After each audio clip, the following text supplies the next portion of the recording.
Stranger Things Season 4, Volumes 1 and 2. I was entertained and engaged by every single minute of it, and there's a lot of minutes in it. Just like Season 1, I felt Season 4 was the perfect balance and blend of 80s horror, sci-fi, fantasy, adventure, and of course, 80s nostalgia and pop culture references. But I felt like the intriguing story was front and center over the 80s references and commentary. I also liked seasons 2 and 3, but I felt like in those seasons they were pushing a little bit harder on the 80s references to the point where sometimes the 80s tropes were taking over from the main story. But whereas season 2 and season 3 felt like, hey, it's a show about the 80s, season 1 and now season 4 to me felt like really great episodes and a great overall story that just happens to take place in the 80s. Look, I will always appreciate and love any nostalgia being thrown at me. The movies, the cartoons, the commercials, you got me there. Shopping malls and roller rinks, thumbs up on that stuff. But the characters and the story are always going to be the heart and the backbone of what this series is about. So let that be the thing that shines, and then the 80s stuff is the icing on the cake, or the toppings on the pizza in the case of this season. Especially with the introduction of Vecna, I felt like that really was what kept this season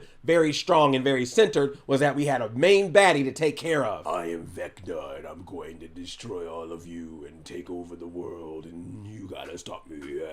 The original cast are obviously getting older and taller, but they still are really great at playing these characters and evolving their personalities. Gotta give a huge shout out to Max, who had a great arc this entire season and some very emotional scenes. Reading that last letter to Billy, talking to Lucas, running up that hill. She was definitely dealing with some complex emotions to Billy. Some of the thoughts that she had about Billy, especially after what happened to him in season 3, while she obviously missed him, she also kind of didn't miss him. That's her brother, but also, y'all know, you saw season 2, you know what's up. There's like some feelings that she has that are a little bit complex, and that's making her distant from everyone, which of course means Vecna was like, prime rib right there. Lucas, I felt like had a lot more to do this season than last season, especially dealing with his relationship with Max and his relationship to his friends, because tall black kid in a small town, guess what? You playing basketball, bruh. You don't have a choice. He's playing basketball even though he's sitting on the bench most of the time, and he's hanging out with the popular kids, so of course this is making him become more distant with his fellow D&D friends, especially when some of the people he's hanging out with are part of a real 80s thing called the Satanic Panic, where people think that people that play D&D or listen to heavy metal music were Satan worshipers. He's got friends in his basketball team that think that, so they're really not cool with the Hellfire Club and the D&D crew. And Lucas, of course, is in a very tough situation being in the middle of both groups. And you see more of this whole Satanic Panic thing happen throughout the course of the season. And yes, that was a legit real thing. There were people in the 80s who thought if you played D&D, you were totally a Satan worshiper, you're doing ritualistic sacrifices, all this kind of crazy conspiracy theory. Luckily, we are now in an era where we have so much information around us that we will not believe in any crazy conspiracy theories anymore ever again. We've learned so much since then, and we've never done it since.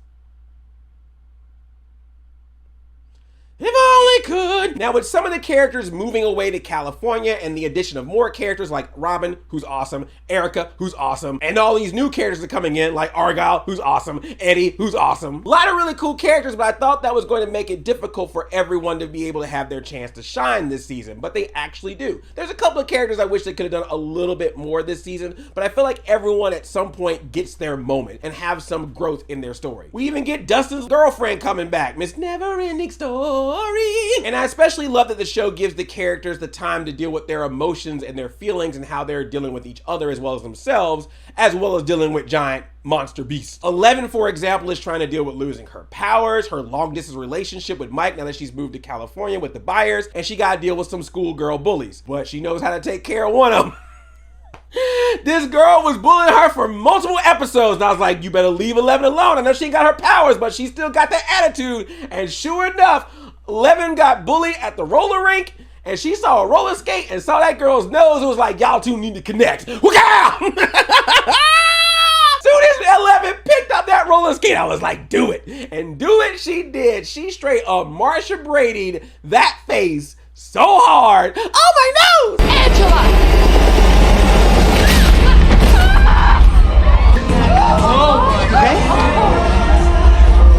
Oh my God. They were about to send 11 to jail. 11 still was like, worth it. She took off the millie and went straight Bobby Brown, man. It's my prerogative. Another example of a character dealing with their emotions this season is Will. He was the one that was obviously kidnapped and taken to the Upside Down in the first season, and he's definitely felt being a part of the Upside Down since then. There's a small thing that happens where someone shoots something with a video camera and it has his birth date on it, so I'm like, did everyone forget his birthday? He's missing the way that he and his friends used to hang out in the past. And there's one particular scene where he's talking to Mike and he talks about how 11 feels about Mike, but you can't help but watching it and thinking, I don't think he's talking about 11's feelings. I think he might be talking about his own. When you're different, sometimes you feel like a mistake. But you make her feel like she's not a mistake at all. Like she's better for being different. Yeah, they haven't gone Robin official with Will, but there's definitely some hints, definitely going through something. And if it's what we believe it is, that's definitely a tough thing to go through in the 80s. Which is why I love the scene that he had with Jonathan, where Jonathan was like, look, I was here for you when we had that deadbeat dad back in season 1. I just want to remind you, come to me for anything. I'm your brother and I will love you as your brother no matter what. Nothing is ever going to change that. I love that scene. We also get to see the evolution of Steve, the unofficial babysitter to the Stranger Things kids. I just love how his character continues to grow so much, and now it's getting to the point where other characters in the series like Nancy are starting to realize it. And of course, he is teamed up with Dustin yet again in this season. Always a highlight to see Steve and Dustin having their camaraderie together. That stuff is always fun. So I'm glad they were able to get some of that in the season, even though we obviously have him pairing up with other people like Robin and eventually even with Eddie. And of course, even seeing Nancy again and being like, hey, I just want to let you know, I'm here and Jonathan ain't, so I'm just saying. We also get more of Robin in season 4, and I love that. I think Robin was one of the best additions to season 3 of Stranger Things. And so to see more of her, to see more of her hanging out with Steve, to see her actually interact with Nancy, and to just see her getting more involved in this adventure, it's just so much fun. She's a great character. Glad to see more of her. Erica, got to see a little bit more of her as well. Every time she's on scene, she's a scene stiller. She's just so great. And we get to see Nancy shoot a gun at things, because that's what she does. Every season that a monster shows up, Nancy's like,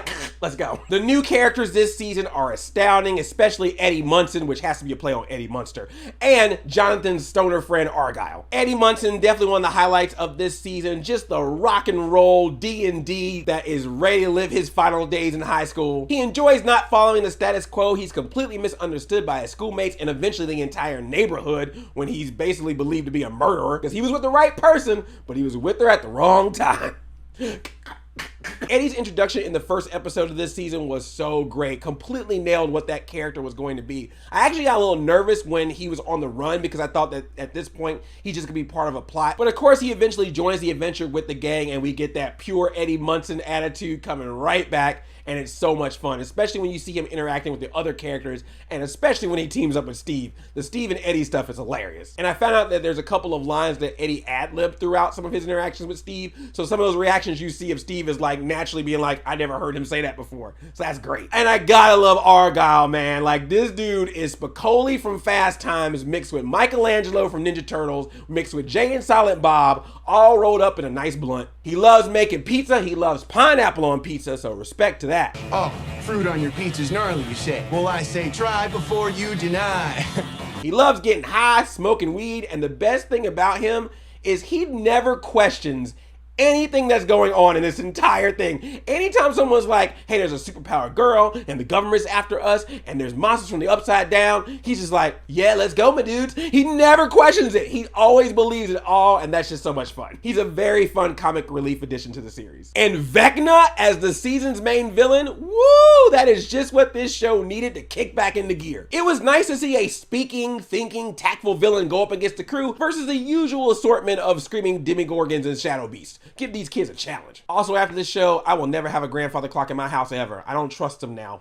Anybody that's got a grandfather clock, first off, must be over 70. And second, don't bring it near me. And I love Vecna's powers of being able to make his victims visualize their darkest thoughts and fears. Very much a homage of Nightmare on Elm Street. Even down to having a Robert Englund cameo. But let's be real, we all know the true villain of this series.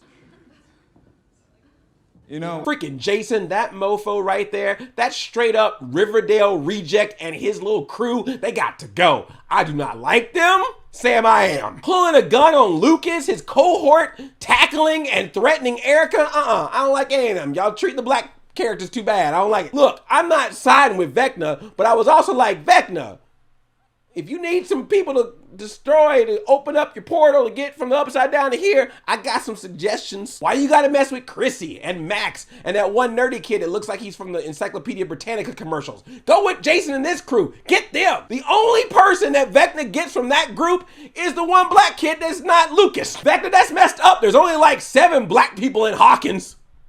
Lucas, Erica, their parents, the police chief, the one black kid in the Hellfire Club, and the one black kid that Vecna went after that played basketball with Lucas. 7. Did I miss anybody? The military man doesn't count. He's not from Hawkins. And we also get a little bit more of Eleven's backstory when she was in Dr. Brenner's lab. We get to see more of her connection with Dr. Brenner, as well as her connection with Dr. Brenner's first subject that has the powers. And the whole time I was like, I don't trust this dude.